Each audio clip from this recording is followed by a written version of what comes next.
உலகம் முழுக்க இருக்க தளபதி ரசிகர்களுக்கு ஒரு அதிர்ச்சிகரமான ஒரு நியூஸ் வந்துட்டு இப்போ கொஞ்ச நேரத்துக்கு முன்னாடி ரிலீஸ் ஆயிருக்கு. அவங்க ஆவலோட எதிர்பார்த்துட்டு இருந்த அந்த சென்சார் இஷ்யூஸ் வந்துட்டு உயர்நீதிமன்றத்துல கேஸ் போயிட்டு இருந்தது. இன்னைக்கு ஜான்வரி 27th பார்த்தீங்கன்னா, ஜட்ஜ்மெண்ட் பாஸ் ஆக போறதாகவும், பாஸ் ஆனதுக்கு அப்புறம் படம் வெளியேறிடும். எந்த விதமான சிக்கலும் இருக்காது அப்படின்னு எல்லா ரசிகர்களும் எதிர்பார்த்துட்டு இருந்த நேரத்துல, அவங்களுக்கு ஒரு அதிர்ச்சிகரமான செய்தி. ஜனநாயகன் படம் இப்போ கிடையாது, பிப்ரவரி கிடையாது. எலெக்ஷன் முடிஞ்சு தான் படம் ரிலீஸ் ஆகும் அப்படிங்கிற ஒரு சூழ்நிலை தான் இப்ப ஏற்படுத்தியிருக்கு. என்ன நடந்தது அப்படிங்கிறத டீட்டெயில்டா பார்க்கலாம்.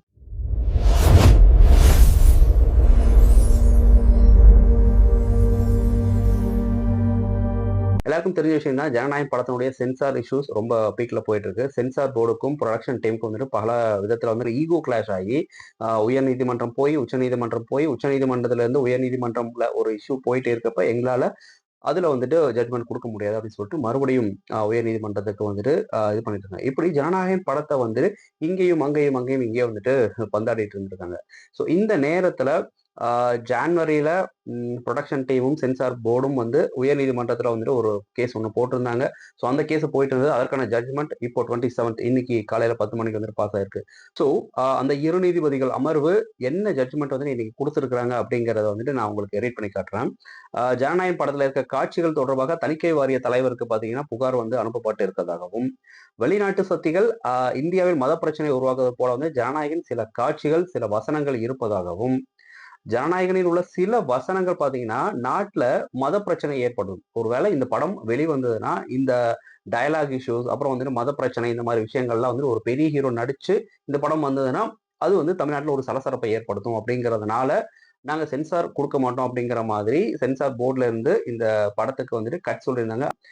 மனுதாரரின் குற்றச்சாட்டுகள் குறித்து எதிர் மனுதாரராக தணிக்கை வாரியம் பதிலளிக்க தனி நீதிபதி அவகாசம் அளித்திருக்க வேண்டும். அதாவது இந்த இஷ்யூ ஃபர்ஸ்ட் கோர்ட்டுக்கு போனதும் பாத்தீங்கன்னா ஃபர்ஸ்ட் டே அங்க இருக்கிற ஆஷா அப்படிங்கிற மேடம் பாத்தீங்கன்னா தனி நீதிபதி அவங்க பாத்தீங்கன்னா ஏன் தை பிறந்தால் வழி பிறக்கும் இல்லையா, நீங்க ஏன் வந்து கொஞ்சம் தள்ளி ரிலீஸ் பண்ணக்கூடாது அப்படிங்கிற மாதிரி படக்குழுவுக்கு எதிராக வந்து ஒரு கருத்தை சொன்னாங்க.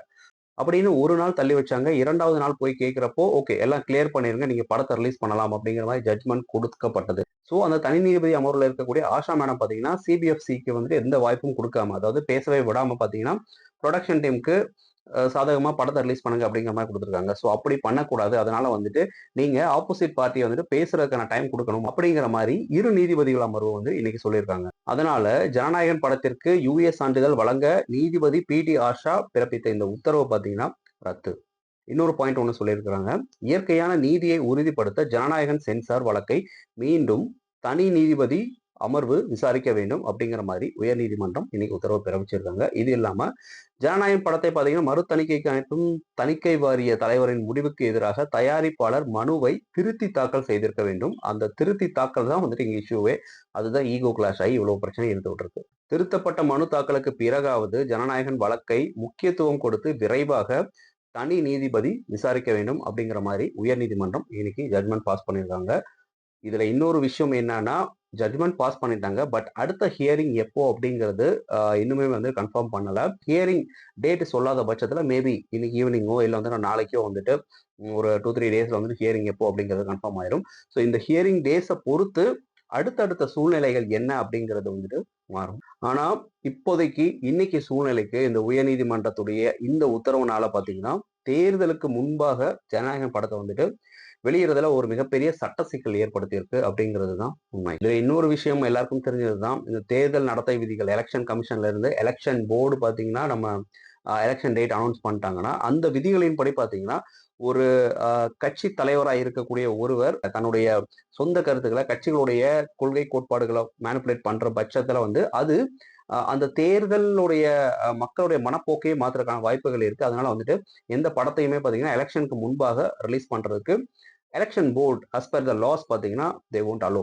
இப்படி ஒரு இடியாப்ப சிக்கல் இருக்கிற நேரத்துல ஒருவேளை ஜனநாயகன் படம் இந்த பிப்ரவரிக்குள்ள ரிலீஸ் ஆகலைன்னா வந்து கண்டிப்பா எலெக்ஷன் முடிஞ்சதுக்கு அப்புறம் ஜூன் ஜூலை அப்படிதான் போஸ்ட் பண்ண வாய்ப்புகள் நிறைய இருக்கு. இப்போ இந்த படத்துல இருக்கிற சிக்கல்கள் என்னென்ன அப்படிங்கறத வந்து நான் உங்களுக்கு சொல்லிட்டேன். இப்போ படம் ரிலீஸ் ஆவதற்கு என்னென்ன விதமான பாசிபிலிட்டிஸ் இருக்கு, அடுத்தடுத்த மூவ் வந்துட்டு எப்படி இருக்கும் அப்படிங்கறத வந்து நான் உங்ககிட்ட சொல்றேன். ஃபர்ஸ்ட் பாசிபிலிட்டிஸ் அப்படின்னு பாக்குறப்போ நம்ம இரு நீதிபதிகள் அமர்வு இந்த படத்தை தனி நீதிபதி பி.டி. ஆஷா அவங்க பாத்தீங்கன்னா மறுபடியும் விசாரிக்கணும் அப்படின்னு சொல்லிட்டாங்க.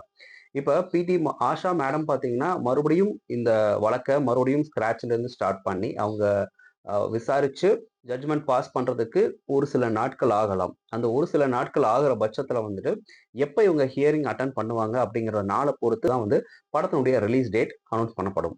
ஒருவேளை ப்ரொடக்ஷன் டீம் எங்களால அந்த அளவுக்கு வந்துட்டு டைம் கிடையாது, நாங்க வந்துட்டு அவ்வளவு வெயிட் பண்ண முடியாது, நாங்க எங்களுக்கு நிறைய லாசஸ் ஏற்படும், நிறைய இடங்கள்ல இருந்து ப்ரெஷர்லாம் வரும் அப்படிங்கிறதுக்காக அவங்க மறுபடியும் மேல்முறையீடு போகலாம். மேல்முறையீடு இன் சென்ஸ் உயர்நீதிமன்றத்துல மேல்முறையீடு போக முடியாது, உச்ச நீதிமன்றத்துல வந்துட்டு மேல்முறையீடு போகலாம். பட் அதுலயுமே ஒரு இஷ்யூ இருக்கு. இந்த வழக்கு உயர்நீதிமன்றத்துல இரு நீதிபதிகள் அமர்வுக்கு மாற்றிட்டு இருக்கிற அந்த நேரத்திலே பாத்தீங்கன்னா இவங்க உச்ச நீதிமன்றத்துக்கு வந்துட்டு மேல்முறையீடுக்கு போனாங்க. அங்க உயர் நீதிமன்றத்திலே வந்துட்டு இன் ப்ராக்ரஷன்ல தான் இருக்கு. அப்படி இருக்கிற பட்சத்துல வந்து நீங்க உச்ச நீதிமன்றம் வந்து வித்தவுட் ஒரு சாலிட் ப்ரூஃப்ஸ் வந்து நீங்க எதுவுமே பண்ண முடியாது. எல்லாமே வழக்க முடிச்சுட்டு அங்க வந்துட்டு சொல்யூஷன் கொடுத்ததுக்கு அப்புறம் ஜட்ஜ்மெண்ட் பாஸ் பண்ணதுக்கு அப்புறம் அந்த ஜட்ஜ்மெண்ட் பாஸ் பண்ண அந்த விஷயங்களை நீங்க எடுத்துட்டு வாங்க, அதுக்கப்புறம் நாங்க என்ன அப்படிங்கறத விசாரிச்சு சொல்றோம் அப்படிங்கிற மாதிரி உச்ச நீதிமன்றத்துல வந்து சொல்லிட்டாங்க.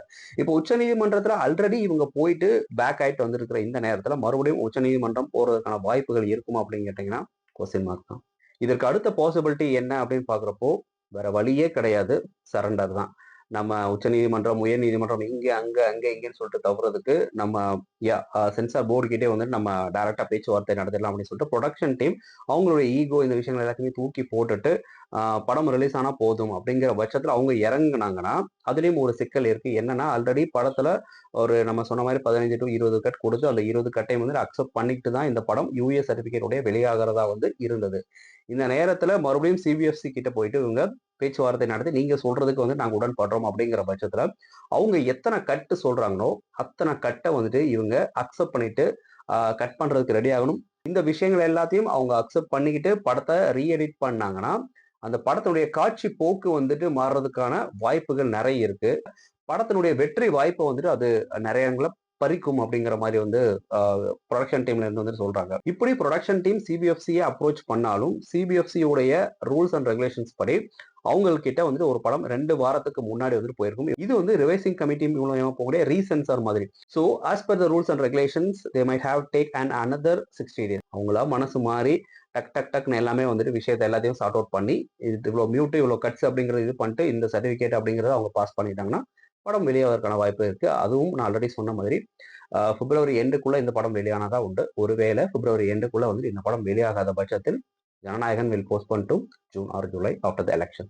விஜய் படத்துல வந்து இன்னைக்கு வந்துட்டு கதை இதெல்லாம் வந்துட்டு எதிர்பார்த்திருக்காங்க. ஸோ கதை அதெல்லாம் வேண்டாம், நாங்க என் தலைவனை வந்துட்டு ஸ்கிரீன்ல பார்த்தா போதும் அப்படின்னு நினைக்கிற விஜய்க்கான ஃபேன்ஸ் ஃபேமிலி ஆடியன்ஸ் அந்த படத்தை பிளாக் பஸ்டர் ஆக்குறதுக்கான வாய்ப்புகளும் இருக்கு. இது கடைசி ஆப்ஷன். இவ்வளவு இஷ்யூஸ் போயிட்டு இருக்கிற இந்த நேரத்துல உலகம் முழுவதும் இருக்கக்கூடிய தளபதி விஜய் அவர்களுடைய ரசிகர்களுக்கு இந்த ஜட்ஜ்மெண்ட் அப்படிங்கிறது ஒரு மிகப்பெரிய ஏமாற்றம் தான்.